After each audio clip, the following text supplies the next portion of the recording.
Hi to all, welcome to my channel study with Nancy. सभी को राम राम, सभी को सत श्री अकाल, सभी को गुड मॉर्निंग एंड सभी का स्वागत है हमारे चैनल के ऊपर। सो आज सभी को पता था कि हमारे जो है वो जिला दर्शन की सीरीज चल रही थी। उस जिला दर्शन की सीरीज में जो है वो हम नंबर वाइज सभी डिस्ट्रिक्टों के बारे में पढ़ रहे थे, सभी जिलों के बारे में पढ़ रहे थे।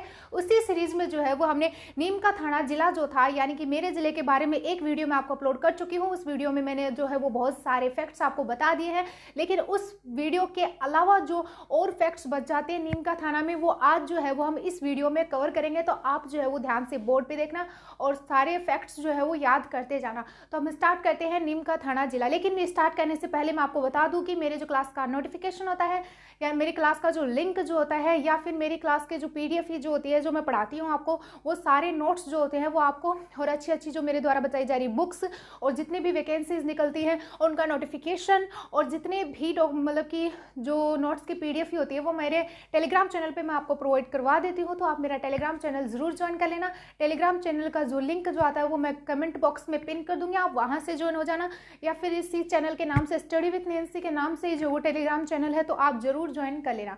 अब हम स्टार्ट करते हैं नीम का थाना जिले के बारे में और पढ़ते हैं कि इसमें क्या क्या चीज़ें आ जाती हैं। तो सबसे हमने पहले जो है वो हम देखते हैं नीम का थाना में जो है वो क्या आता है। तो नीम का थाना जिला जो था उसमें एक जो है वो पर्सन आते हैं, एक व्यक्ति आते हैं जिनका नाम राम नारायण चौधरी आता है, राम नारायण चौधरी। और आप देखोगे कि यह जाने पहचाने से लग रहे हैं, जाने पहचाने से इसलिए लग रहे हैं क्योंकि राम नारायण चौधरी का जन्म जो था वो नीम का थाना जिले में हुआ था। और राम नारायण चौधरी जो आते हैं वो बेंगू किसान आंदोलन से संबंधित है। बेंगू किसान आंदोलन का नेतृत्व राम नारायण चौधरी के द्वारा किया गया था।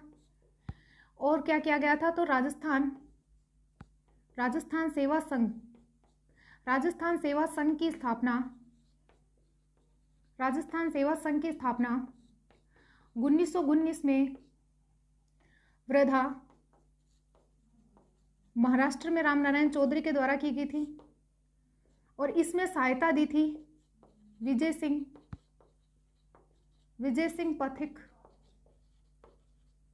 सिंह पथिक और हरिभाऊ किंकर ने।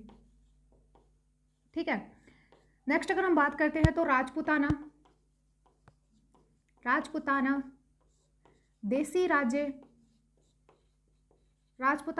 राज्य लोक परिषद की स्थापना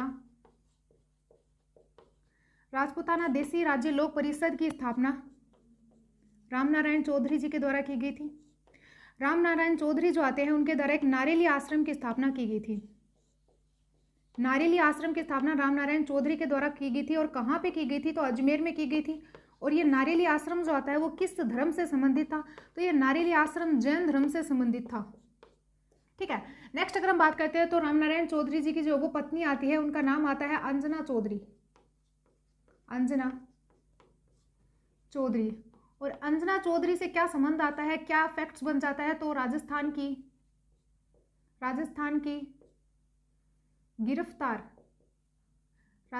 गिरफ्तार होने वाली पहली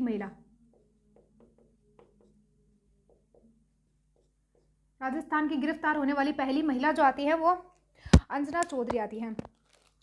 और नसीराबाद जो आती है वो एक छावनी आती है, यानी कि नसीराबाद जो आती है वो पहले एक छावनी के रूप में आती थी। क्यों आती थी, तो आप सभी को पता है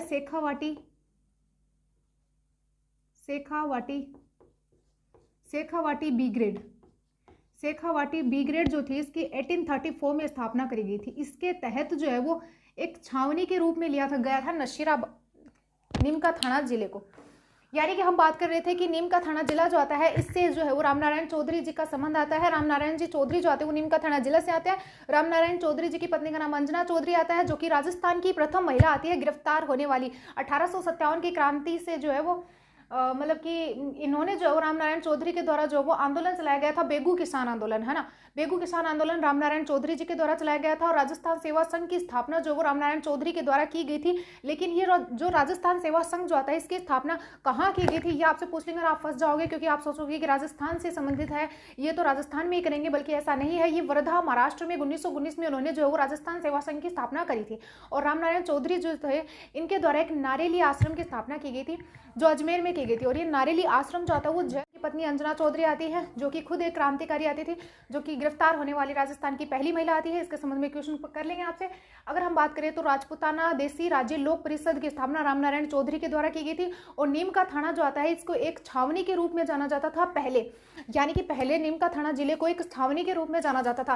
क्योंकि क्यों जाना जाता था? क्योंकि हमारे आपको सभी को पता है कि झुंझुनू में शेखावाटी ब्रिगेड जो आता है, इसकी स्थापना 1834 में हुई थी।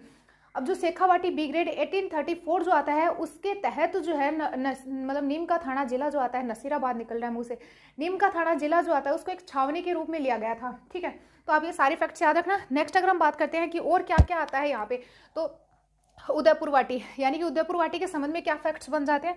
तो उदयपुर वाटी जो आता है, इसमें मनसा माता का मंदिर आता है। उदयपुर वाटी में मनसा माता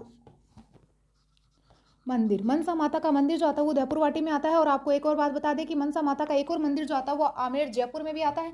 मनसा माता का मंदिर भी आता है और ये एक कंजर्वेशन क्षेत्र भी आता है, कंजर्वेशन क्षेत्र भी आता है। मनसा माता का मंदिर आता है और ये कंजर्वेशन क्षेत्र आता है। दूसरा अगर हम देखें तो यहाँ पर सकराय माता का मंदिर जो आता है वो आता है, सकराय माता का मंदिर आता है। यानी कि जो उदयपुर वाटी जो होती है, उदयपुर वाटी तहसील जो आती है, उसमें मनसा माता का मंदिर आता है, जो कि कंजर्वेशन रिजर्व के नाम से भी जाना जाता है। और यहाँ पर सकराय माता का मंदिर आता है। और एक जो आता है वो यहाँ पर लोहागढ़ जी का मंदिर बोलते हैं हम तो इसे, तो लोहागढ़ जी क्या लोहागढ़ आता है, लोहागढ़ जी बोलते हैं। और यहाँ की 24 कोसी परिक्रमा प्रसिद्ध है, 24 कोसी परिक्रमा प्रसिद्ध है। और इससे क्या कहते हैं, तो इसे शेखावाटी का हरिद्वार कहते हैं। शेखावाटी का हरिद्वार किसे कहते हैं? तो लोहागढ़ जो आता है इसको शेखावाटी का हरिद्वार कहा जाता है, लोहागढ़ को। और अगर हम बात करें तो और क्या फैक्ट बन जाता है, तो अज्ञातवास किसका था? तो पांडवों का। अज्ञातवास के दौरान पांडव यहां रुके थे।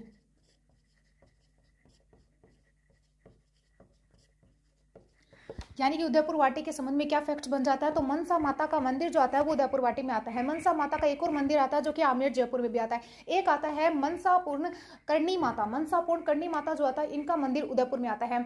और उदयपुर वाटी में जो एक लोहागढ़ नामक स्थान आता है, जहाँ पर लोहागढ़ जी का मंदिर भी आता है, जिसको शेखावाटी का हरिद्वार कहा जाता है। और अज्ञातवास के दौरान पांडव जो थे वो इस लोहागढ़ में रुके थे। और यहाँ की 24 कोसी परिक्रमा जो है वो बहुत ज्यादा प्रसिद्ध है। नेक्स्ट अगर हम बात करें तो यहाँ पर सकराय माता का मंदिर भी आता है। तो आप सभी जो है उदयपुर वाटी के संबंध में जो फैक्ट्स हैं वो याद रखना। नेक्स्ट अगर हम बात करते हैं श्री माधोपुर जो आता है, यहाँ पर एक आता है गोपीनाथ मंदिर जो आता है वो नीमड़ा श्री माधोपुर में आता है। ठीक है, एक गोपीनाथ मंदिर जो आता है वो नीमड़ा श्री माधोपुर में आता है। श्री माधोपुर जो आता है वो कहाँ पे आता है, तो नीम का थाना जिले में आता है। और अगर हम बात करें तो श्री माधोपुर में एक देवराला कांड हुआ था, देवराला सती कांड। और ये देवराला सती कांड जो था ये कब हुआ था, तो इसके संबंध में आपसे क्वेश्चन पूछ लेंगे। तो ये 4 सितंबर 1987 को हुआ था। यानी कि ये जो देवराला कांड जो था वो 4 सितंबर 1987 को हुआ था। और ये देवराला कांड क्यों हुआ था, तो यहाँ पे जो है वो एक महिला आती है जिनका नाम आता है रूप कंवर जो थी वो सती हुई थी। इसके बाद में जो वो सती प्रथा के ऊपर बैन लगा दिया गया, सती प्रथा को पूरी तरह से बंद कर दिया गया, क्योंकि इसके संबंध में बहुत बड़ा जो है वो मतलब बातें हुई थी, बहुत ज्यादा ये चर्चा में रहा था ये मुद्दा। और उस समय हमारे मुख्यमंत्री कौन आते, इसके संबंध में आपसे क्वेश्चन कर लेंगे। तो हरिदेव जोशी जो थे वो हमारे उस टाइम मुख्यमंत्री थे। हरिदेव जोशी जो थे वो उस टाइम मुख्यमंत्री थे। आपको एक और बात बता दें कि सती माता का मंदिर जो आता है वो हमारे झुंझुनू में आता है। वो पहले भी झुंझुनू में था और अभी भी झुंझुनू में है। सती माता का मंदिर पहले भी झुंझुनू में था और अभी भी झुंझुनू में है।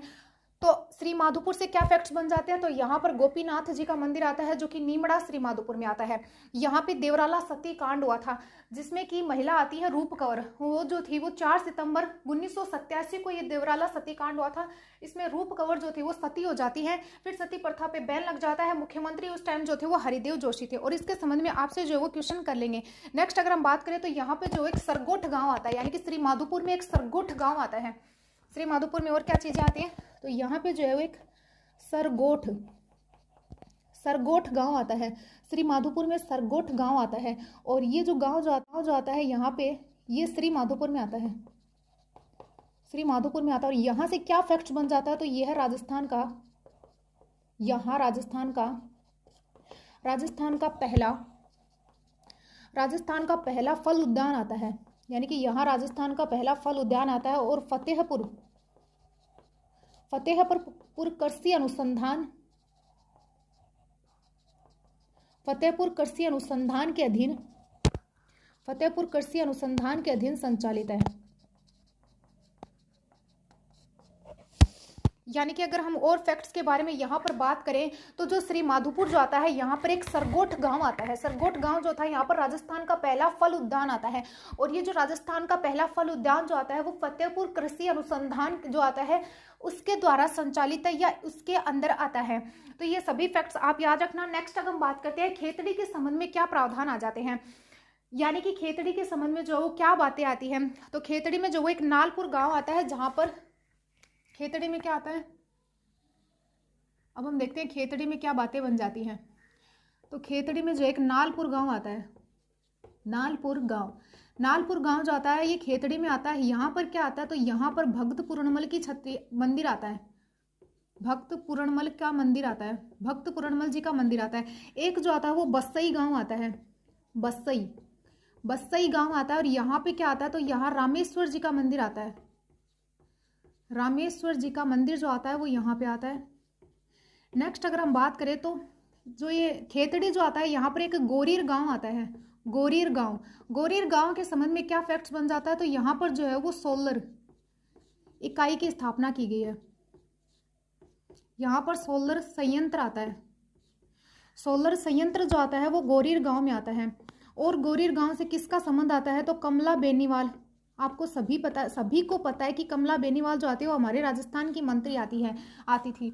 अब कमला बेनीवाल का संबंध जो आता है वो गोरीर गांव से आता है। कमला बेनीवाल के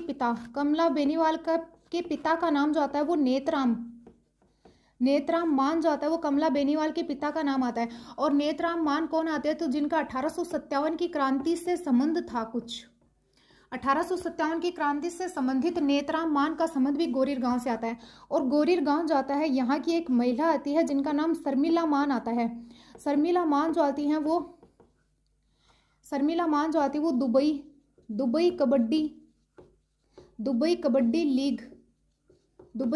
लीग की सबसे महंगी प्लेयर आती हैं, सबसे महंगी खिलाड़ी आती हैं, सबसे महंगी खिलाड़ी आती हैं।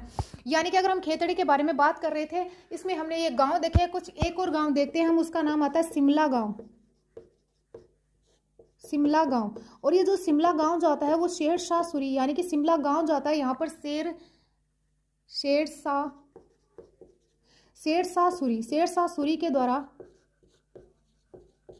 सूरी के द्वारा कुओं का निर्माण करवाया गया था।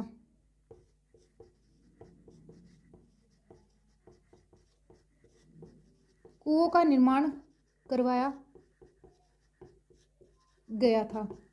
यानी कि हम बात कर रहे थे खेतड़ी के संबंध में कुछ फैक्ट्स के बारे में, उसमें हम देख रहे थे कि एक जो है वो नालपुर गांव आता है, यानी कि एक नालपुर गांव आता है जो खेतड़ी में आता है, वहां पर भक्त पूर्णमल की मंदिर आता है। और एक जो है वो बस्सई गांव आता है, बस्सई गांव जो आता है यहाँ पर रामेश्वर जी का मंदिर आता है। और एक गोरीर गांव आता है, जिस गोरीर गांव से जो है वो कमला बेनीवाल का संबंध आता है। और राजस्थान राज्य के सोलर संयंत्र जो है वो गोरीर गांव में लगाए गए हैं और सोलर इकाई की स्थापना गोरीर गांव में की गई है। गोरीर गांव में जो है वो कमला बेनीवाल के पिता नेतराम मान का संबंध आता है। नेतराम मान जो थे वो 1857 की क्रांति से संबंधित व्यक्ति आते हैं। और एक शर्मिला मान आती है जिनका संबंध गोरीर गांव से आता है। शर्मिला मान जो आती है वो हमारी दुबई कबड्डी लीग आती है, उसकी सबसे महंगी खिलाड़ी जो है वो शर्मिला मान आती है। ये सभी फैक्ट्स आपके लिए इंपॉर्टेंट हो जाते हैं। और एक जो वो खेतड़ी में गांव आता है शिमला गांव जो आता है वो शेरशाह सूरी के द्वारा जो है वो यहाँ पर बहुत सारे कुओं का निर्माण किया गया था शेरशाह सूरी के द्वारा। और अगर हम बात करें तो एक जो क्षेत्र आता है उसका नाम पाटन आता है। यानी कि पाटन में हमें क्या फैक्ट्स देखने को मिलते हैं, तो पाटन में जो है वो 20 जून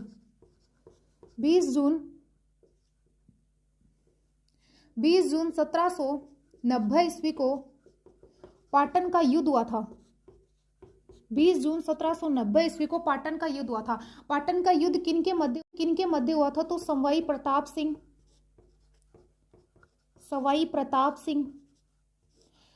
प्रताप सिंह और मराठा शासक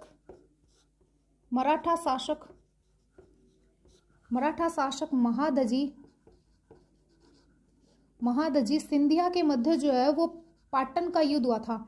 और इसमें जो है वो महादजी सिंधिया जो आते हैं वो विजय हो जाते हैं, यानी कि विजय जो होते हैं वो महादजी सिंधिया होते हैं। और ये युद्ध किस वजह से हुआ था? तो ये युद्ध जो था वो 1787 ईस्वी में तुंगा का युद्ध हुआ था, यानी कि एक युद्ध हुआ था तुंगा का युद्ध 1787 ईस्वी में हुआ था। उसमें जो है वो प्रताप और महादजी सिंधिया के मध्य जो है ये युद्ध हुआ था, सिंधिया के मध्य युद्ध हुआ था। इसमें जो वो सिंधिया हार जाते हैं, यानी कि ये हार जाते हैं, प्रताप जीत जाते हैं। इस बात का बदला जो है वो महादजी सिंधिया जो आते हैं वो प्रताप से लेते हैं, यानी कि इस बात का बदला लेते हैं। यानी कि जो नीम का थाना जिला जो आता है, यहाँ पर एक पाटन जो है वो तहसील आती है, वहां पर पाटन का युद्ध हुआ था।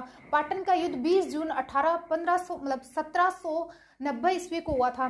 पाटन का युद्ध किन के मध्य हुआ था? तो स्वाई प्रताप सिंह के मध्य और मराठा शासक महादजी सिंधिया के मध्य हुआ था। उसमें महादजी सिंधिया जो है वो जीत जाते हैं और स्वाई प्रताप सिंह हार जाते हैं।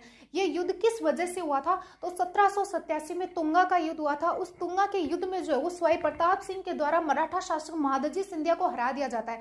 इस हार का बदला लेने के लिए जो है वो 1790 ईस्वी का पाटन का युद्ध होता है। नेक्स्ट अगर हम बात करें तो एक आता है जुझार जी, यानी कि जुझार जी का संबंध जो आता है वो भी किससे आता है? तो हमारे नीम का थाना जिले से जुझार जी का संबंध आता है।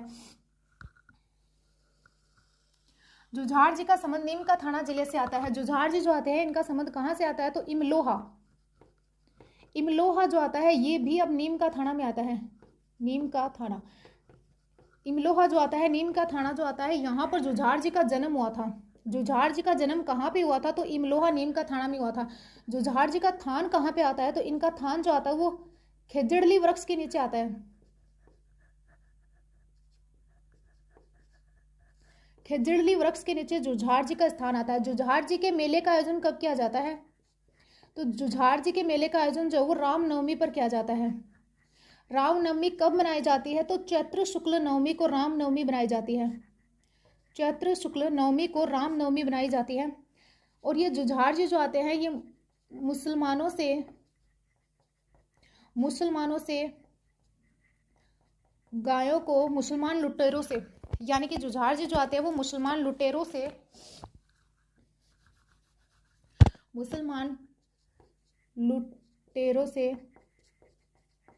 गायों को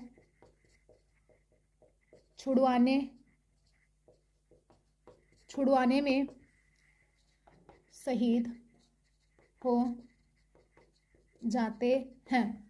यानी कि जुझार जी का संबंध जो आता है वो कहाँ से आता है? तो जुझार जी का संबंध इमलोहा नीम का थाना से आता है। इमलोहा नीम का थाना में जुझार जी का जन्म हुआ था, तो जुझार जी का संबंध इमलोहा नीम का थाना से आता है। जुझार जी जो आते हैं वो मुसलमान जो लुटेरे थे उनसे गायों को छुड़ाने के लिए जो है वो शहीद हो जाते हैं। और जुझार जी का थान जो आता है वो खेजड़ली वृक्ष के नीचे आता है। खेजड़ली वृक्ष के नीचे जुझार जी का स्थान आता है। और जुझार जी के मेले का आयोजन कब किया जाता है? तो रामनवमी के ऊपर किया जाता है। और रामनवमी कब बनाई जाती है? तो चैत्र शुक्ल नवमी को रामनवमी बनाई जाती है। इसके बारे में आप ये याद रखना। नेक्स्ट अगर हम बात करते हैं कुछ बांध के बारे में, यानी कि जो नीम का थाना जिला जो आता है यहाँ पर कुछ बांध आते हैं, उनके बारे में हम बात करेंगे। तो एक पहला बांध जो आता है वो आता है अजीत सागर बांध। अजीत सागर बांध जो आता है वो नीम का थाना में आता है। इसके बाद में एक कोट बांध आता है, कोट बांध। और ये कोट बांध जो आता है इसको सरजू सागर बांध भी कहा जाता है। सरजू सार बांध भी कहा जाता है। सरजू सार बांध भी कहते हैं। कोट बांध को सरजू सार बांध भी कहते हैं। यहाँ पे जो है वो पन्ना साहा तालाब आता है। पन्ना साहा तालाब यहाँ पे आता है। यहाँ पे जो है वो इला खोर का तालाब आता है। यानी कि यहाँ पे जो वो कुछ बांध आ जाते हैं, उसमें हम देखते हैं कि यहाँ पर इला खरा का तालाब आ जाता है। इला खरा का तालाब आता है। और यहाँ पे जो वो पन्ना शाह का तालाब आता है, कोट बांध आता है। और यहाँ पर जो वो कुछ और बांध आते हैं जिसमें कि कायम बांध आता है, पापड़ा बांध आता है। यहाँ पे कायम बांध आता है। कायम बांध आता है, यहाँ पे पापड़ा बांध आता है, यानी कि यहाँ पे टपकेश्वर। नाम बहुत अजीब अजीब है लेकिन याद रखने होंगे, यानी कि ये बहुत अजीब अजीब नाम है लेकिन फिर भी आपको जो वो याद रखना होगा, क्योंकि अभी ये जो है वो एक जिला बन गया है इसी वजह से। तो यहाँ पर बालेश्वर आता है, बालेश्वर तीर्थ स्थल आता है, बालेश्वर तीर्थ स्थल आता है। और एक जो आता है वो बागेश्वर तीर्थ स्थल आता है, बागेश्वर तीर्थ स्थल आता है। यानी कि जो नीम का थाना जिला जो आता है, यहाँ पर कुछ तीर्थ स्थल आते हैं, उनके बारे में भी आपको ध्यान रखना होगा क्योंकि इनके संबंध में क्वेश्चन बन जाते हैं।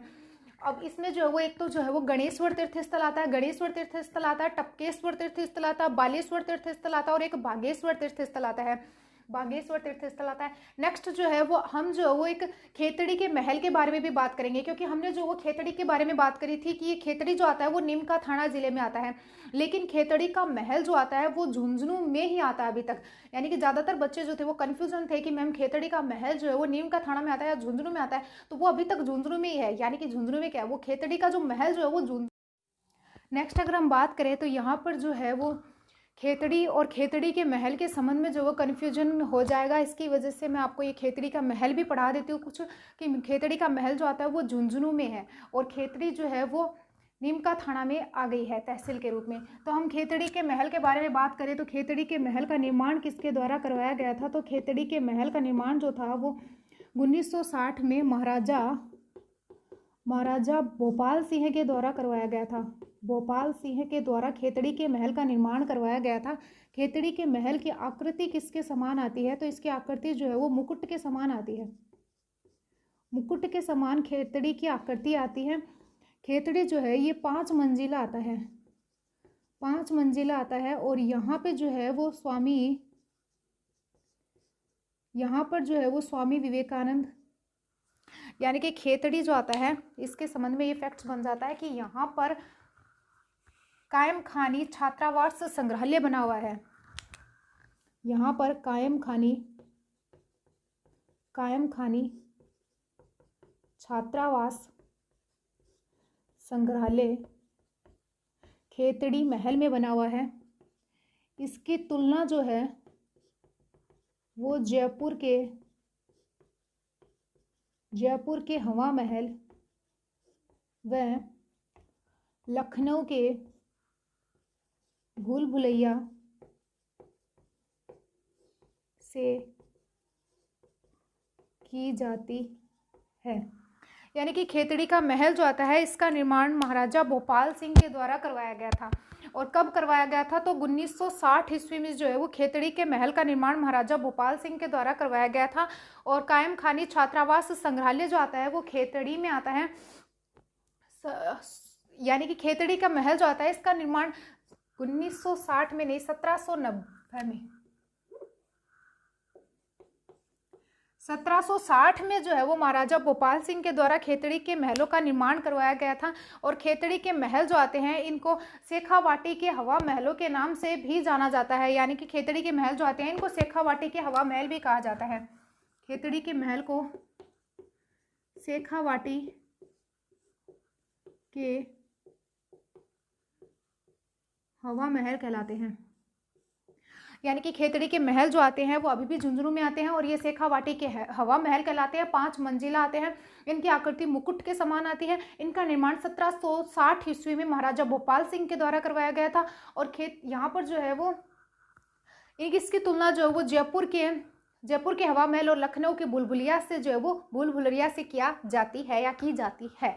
तो अब नेक्स्ट हम बात करते हैं कैप्टन दुर्गा प्रसाद। कैप्टन दुर्गा प्रसाद जो आते हैं इनका संबंध जो आता है वो नीम का थाना जिले से आता है। यानी कि श्री माधोपुर नीम का थाना से कैप्टन दुर्गा प्रसाद का संबंध आता है। कैप्टन दुर्गा प्रसाद जो थे इन्होंने नवज्योति यानी कि दैनिक नवज्योति समाचार पत्र का प्रकाशन किया था। कैप्टन दुर्गा प्रसाद ने दैनिक नवज्योति समाचार पत्र का प्रकाशन किया था। यानी कि कैप्टन दुर्गा प्रसाद का संबंध जो आता है वो नीमका थाना जिले के श्री माधोपुर से आता है। और इन्होंने जो है वो क्या कार्य किया था, तो इन्होंने दैनिक नवज्योति एक समाचार पत्र आता है, उसका प्रकाशन जो है वो कैप्टन दुर्गा प्रसाद के द्वारा किया गया था। एक आता है ज्योति ट्रिपल खाद कारखाना, और ये ज्योति ट्रिपल खाद कारखाना जो आता है वो नीमका थाना में आता है। नीमका थाना में ज्योति ट्रिपल खाद कारखाना आता है। थाना में, नीमका थाना में ज्योति ट्रिपल खाद कारखाना आता है। ज्योति ट्रिपल खाद कारखाना जो आता है वो नीमका थाना जिले में आता है। ठीक है। नेक्स्ट अगर हम बात करें तो यहाँ पे जो रासायनिक उर्वरक इकाई, एक रासायनिक उर्वरक इकाई जो आती है वो स्थापित की गई है। तो ये रासायनिक उर्वरक इकाई जो वो कहाँ पे स्थापित की गई है, रासायनिक उर्वरक इकाई स्थापित की गई है, तो ये कहाँ पर स्थापित की गई है, तो एक हिंदुस्तान कॉपर लिमिटेड आता है। आप सभी को पता है इसका नाम, तो हिंदुस्तान कॉपर, नीमका थाना जिले में त्रिवेणी धाम के मेले का आयोजन किया जाता है। अगर हम और फैक्ट्स के बारे में बात करें तो और यहाँ पे जो है वो क्या क्या आते हैं, तो एक जो है वह यहाँ पे जोगीदास की छतरी आती है।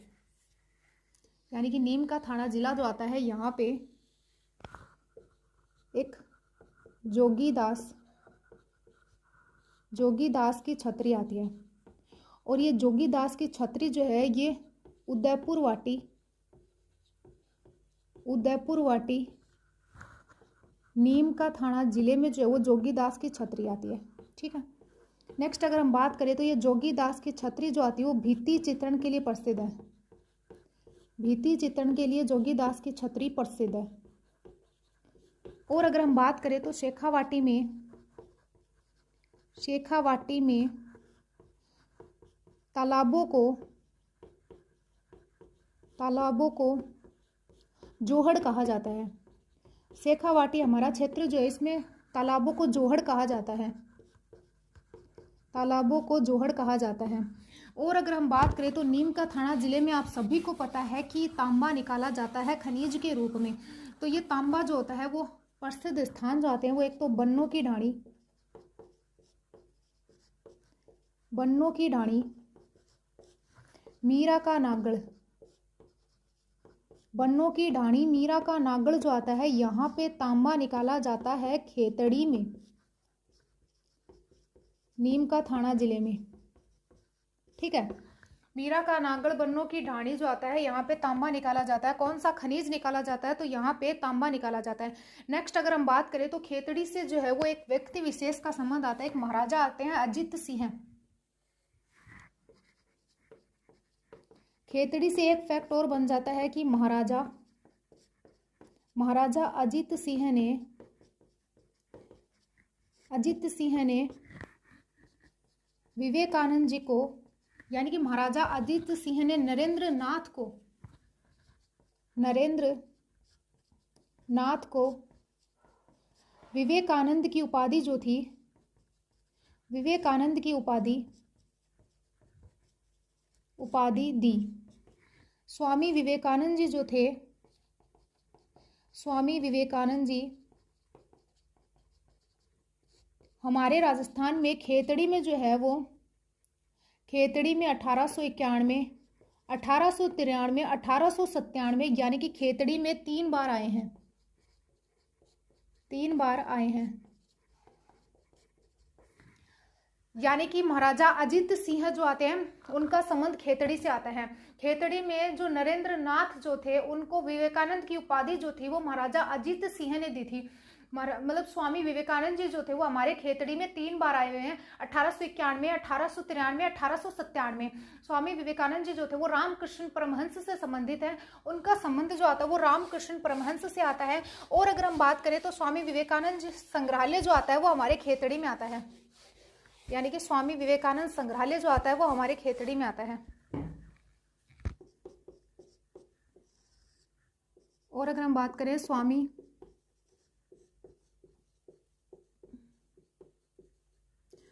विवेकानंद स्वामी विवेकानंद संग्रहालय खेतड़ी में आता है। और स्वामी विवेकानंद जी को शिकागो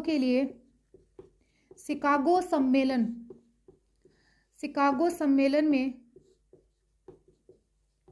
जाने के लिए आर्थिक